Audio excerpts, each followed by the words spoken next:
ஆகுது, சண்டை ஆகுது, போதும் எவ்வளோ விட்டுட்டு நேராக பைக் கொண்டாந்து விட்றான், காரை கொண்டாந்து விட்றான், ஏறுறான், போய் 20 நிமிஷத்தில் 30 நிமிஷத்தில் மவுண்ட் ரோடு போய் வேலையை முடிச்சுட்டு திருப்பி வீட்டுக்கு வரான். இந்த வழியை செய்து கொடுத்தது யார்? புரட்சித் தலைவி அம்மா. இங்கே மணலி மக்கள் வந்திருக்காங்க.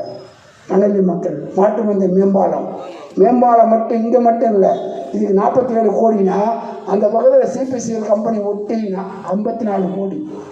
இன்றைக்கி 5 நிமிஷம் மணலியில் பைக்கை தட்டினா திருவத்தூரில் இருக்கக்கூடிய மெட்ரோ ட்ரெயினுக்கு வரணும்னா 5 நிமிஷத்தில் மணலில் வரக்கூடிய வாய்ப்பை ஏற்படுத்தி கொடுத்தவர் புரட்சித் தலைவி அம்மா ஆட்சிங்க.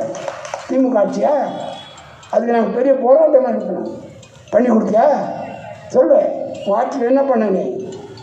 தாலுக்கா அலுவலகம் கொடுத்தாங்க, கல்லூரி கொடுத்தாங்க, டிஜிட்டல் நூலகம் கொடுத்தாங்க, பாதுகாக்கப்பட்ட குடிநீர். இன்றைக்கி நான் வாக்கியம் போயிட்டு வந்து ஜோதி டீ ஸ்டால் தேரையில் நிற்கிறேன். ஒரு 4 பேர் வந்தான். சார் குடிக்க தண்ணியே கொடுக்க மாட்டாங்க சார், நீங்கள் கொஞ்சம் கேளுங்க சார். சரிண்ணா திருச்சின்னா கேட்டுனே இருந்தேன்.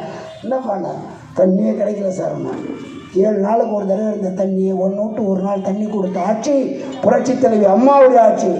நீ குடிக்க தண்ணியை கூட நீ சரியாக கொடுக்குது. சரி வரலாறு பரவாயில்ல, லாரி தண்ணியாக கொடுக்கணும்ல, கொடுக்கல. அப்போ அந்த நேரம் பார்த்தா அது ஏடபிள்யூ வந்தான். கூப்பிட்டேன், இருந்தாங்க என் மக்கள் இவ்வளோ கஷ்டப்படுறாங்க, என்ன தான் பண்ணிட்டு.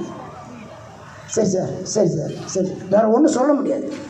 இருக்கிற எம்எல்ஏவும் சேர்மனும் கவுன்சிலரும் எவ்வளோ கொள்ளடிக்கும். சேர்மனை பற்றி சொல்லணுன்னா 4 பினாமி கையில் வச்சிங்கனாப்பா அடி தள்ளுறான் போட்டு. இருக்கிற இந்த 1.5 வருஷத்தில் மொத்தமாக எடுத்து மாநகராட்சி காலியாகி கொடுக்கும்போது 4 பினாமி கையில் வச்சுக்கினான். சரி குறைக்கணும், வரி குறைக்கணுமா, கொண்டா துட்டு கொடு. நம்முடைய நண்பர் ஒருத்தன் கோதண்டை பண்ணிட்டு இருக்கான்.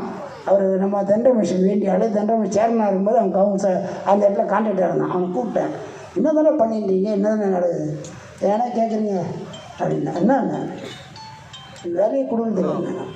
நீ கான்ட்ராக்டுக்காரன் தானே? ஆமாம். இவன் 10 பேர்கிட்ட துட்டு வாங்குறானே, 11வது ஆளு கொடுக்குறானே, 10 பேரும் கிடையாது. என்னடா பர்சன்டேஜ் தெரியாது.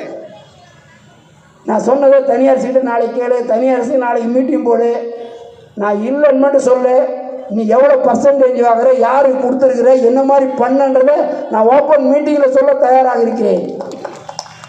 கோரமண்டல் கம்பெனியில் 30-35 கோடி ஆகினான்ட்டான். 33 ஊர் 33 ஊருன்னா அந்த ஊர் மக்கள்லாம் பாவம், அவன் பணத்தை செலவு பண்ணி போய் உண்ணாவிரது உட்காந்து கணக்கு எழுதி பண்ணான்.